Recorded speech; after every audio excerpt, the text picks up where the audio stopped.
1992 से ही उत्तर प्रदेश की चालाक जनता द्वारा ऐसी सरकारों का चुनाव किया गया जिन्होंने प्रदेश में खड़े औद्योगिक संस्थानों को ठिकाने लगा दिया।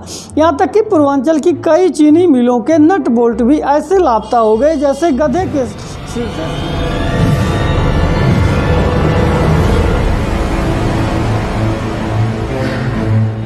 मनुवादियों द्वारा लगातार लिब्रांडुओं का किया जा रहा दमन शर्मनाक है। मनुवादी कभी अयोध्या, कभी मथुरा तो कभी काशी के बहाने लगातार लिब्रांडुओं को अपने निशाने पर लिए हुए हैं, जिससे साफ पता चल रहा है कि मनुवादी अक्सर रोज ही लोकतंत्र की निर्मम हत्या कर रहे हैं।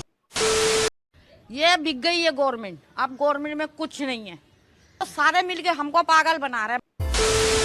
नमस्कार मित्रों, मैं महेश्वर यथार्थ अपने यूट्यूब चैनल पर एक बार फिर आपका स्वागत करता हूं। मनुवादियों की निर्ममता का आलम यह है कि लगभग रोजाना ही ऐसे काम किए जा रहे हैं जिससे लिब्रांडुओं को घनघोर कष्ट पहुंच रहा है। चड्डियों से कपड़ों से मैं पोंछती हूँ। अब यह बच्चा जरासीम से बीमार हो जाएगा, मैं कहाँ ले लेके भागूंगी बताओ मेरे को। वजीर आला से मेरी दरखास्त है, एक धोती भेज दो, हमारे बच्चों की गांडें साफ। मनुवादी मोदी योगी के द्वारा किए जा रहे षड्यंत्र के कारण लिब्रांडुओं के दुखों का अंत होता नहीं दिख रहा।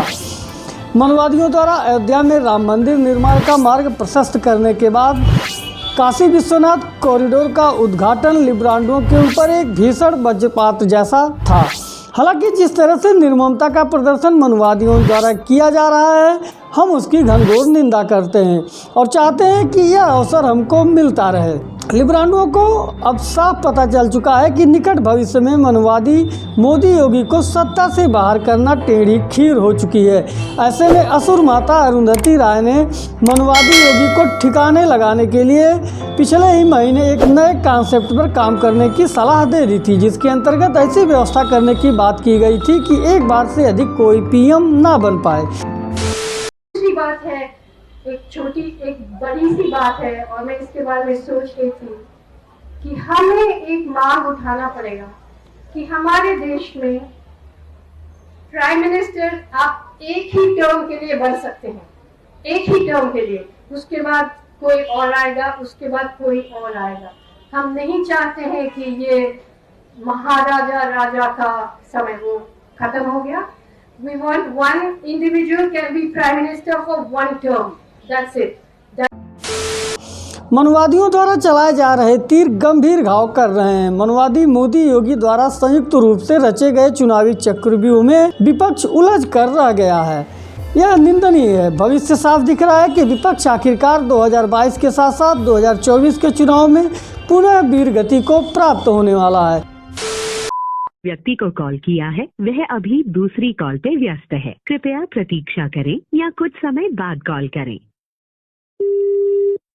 ये सफर प्यार का होता है बड़ा ही।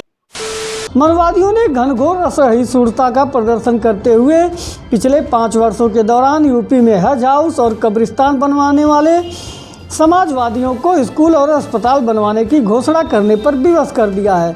इसके कारण शांतिदूत समुदाय में घोर निराशा का वातावरण छा चुका है। 2019 के बाद टोपी पहनकर इफ्तार पार्टियों में जाने वालों की संख्या में बहुत ही तेजी से गिरावट देखा जाना अत्यंत ही चिंता का विषय है। लिब्रांडुओं की व्यवस्था है कि वे चाहते हुए भी शांति प्रिय समुदाय की इराकी खजूर और सेवइयों पर हाथ साफ नहीं कर पा रहे। टीपू भैया का अलग ही स्वैग है। वह यूपी में विकास के कारण कम टोटी के बाद अब क्रेडिट को लेकर चर्चा में अधिक बने हुए हैं। आचार संहिता लागू होते ही उत्तर प्रदेश में चुनावी पारा हाई हो गया है। हालांकि मौसमी पारा 10 डिग्री सेल्सियस से नीचे चल रहा है। समाजवाद के मकड़जाल ने संघियों के कई मंत्रियों और विधायकों को अपनी ओर आकर्षित किया है, क्योंकि समाजवाद और परिवारवाद दोनों एक दूसरे के पूरक हैं। यह सही भी है कि व्यक्ति की सबसे बड़ी जिम्मेदारी अपने परिवार का विकास करना है। इसलिए अगर स्वामी प्रसाद मौर्य जैसे नेताओं ने पाला बदल लिया है तो इसमें कुछ भी कोहराम मचाने जैसा नहीं है।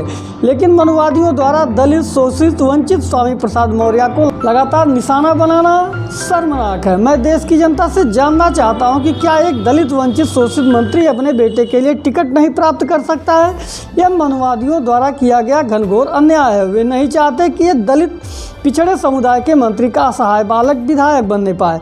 ऐसी हालत में समाजवाद ऐसे लोगों के लिए एक आशा की नई किरण के रूप में उभरा है। हालांकि ये अलग बात है कि टीपू भैया अपने भाई की पत्नी को नहीं संभाल सके, क्योंकि मनुवादी प्रवृत्ति के कारण वह भाजपा में शामिल हो गई। दूसरे के कष्टों का हरण करने वाले टीपू भैया अपने परिवार के कष्टों का हरण नहीं कर सके, इसीलिए चाचा और भैया दोनों ही बागी हो गए। लेकिन पश्चिमी उत्तर प्रदेश के दुर्दांत अपराधियों को समाजवाद ने अपने यहाँ शरण देकर यह सिद्ध कर दिया है कि समाजवाद मनुवादियों के षड्यंत्रों को कामयाब नहीं होने देगा।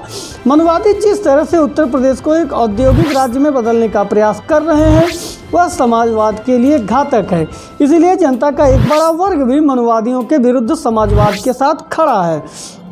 जनता को लगता है कि अगर उत्तर प्रदेश का औद्योगिक विकास हो गया तो उनके लिए दिल्ली, मुंबई, गुजरात जैसे राज्यों में जाकर रोजगार करने का अधिकार छिन जाएगा और वे कोरोना काल की तरह कभी भी सड़क पर पैदल यात्रा का आनंद नहीं उठा सकेंगे। उत्तर प्रदेश की जनता राजनीतिक एडवेंचर में विश्वास रखती है, इसीलिए 2017 के पहले तक अपने इसी राजनीतिक एडवेंचर के चक्कर में उत्तर प्रदेश के औद्योगिक विकास को जूते की नोक पर रखते हुए लगातार समाजवाद और अम्बेडकरवाद के समर्थन में खड़ी रही। यह अलग बात है कि उसे इस दौरान कई बार मुंबई, दिल्ली जैसी जगहों पर जाकर रोजी रोटी का जुगाड़ करना पड़ा और कभी कभी तो लात जूते भी खाने पड़े। लेकिन मजाल है कि किसी ने उफ तक की हो। 1992 से ही उत्तर प्रदेश की चालाक जनता द्वारा ऐसी सरकारों का चुनाव किया गया जिन्होंने प्रदेश में खड़े औद्योगिक संस्थानों को ठिकाने लगा दिया। यहाँ तक कि पूर्वांचल की कई चीनी मिलों के नट बोल्ट भी ऐसे लापता हो गए जैसे गधे के सिर से सींग। अब मनुवादी यह आरोप लगाएंगे कि जनता ने गलत फैसले किए, जबकि उन्हें पता ही नहीं है कि जनता कभी भी गलत फैसले नहीं करती। अगर प्रदेश में फैक्ट्रियां होंगी तो लोगों को काम भी करना होगा। ऐसे में जनता उन्हीं का चुनाव करती है जो कब्रिस्तान या हाथी बनवाते हैं और फैक्ट्रियों को ठिकाने लगवाते हैं। इससे जनता को भी बेरोजगारी के बहाने काम करने से फुर्सत मिल जाती है।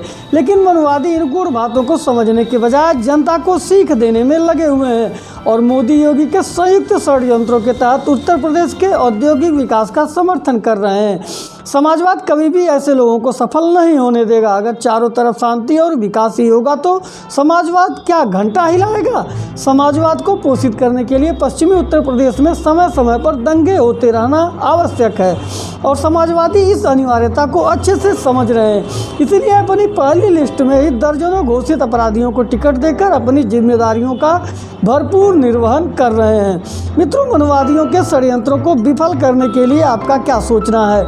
ऐसे कौन कौन से अन्य उपाय हो सकते हैं जिससे समाजवाद को ताकत मिल सकती है ताकि उत्तर प्रदेश का बेड़ा गर्क किया जा सके? अपने बहुमूल्य विचार अपने कमेंट के माध्यम से हमें जरूर बताएं और वीडियो पसंद आए तो कृपया लाइक, शेयर कर चैनल को सब्सक्राइब करना मत भूलें। ऐसे ही किसी अन्य वीडियो में मिलते हैं, तब तक के लिए नमस्कार। जय हिंद, जय भारत।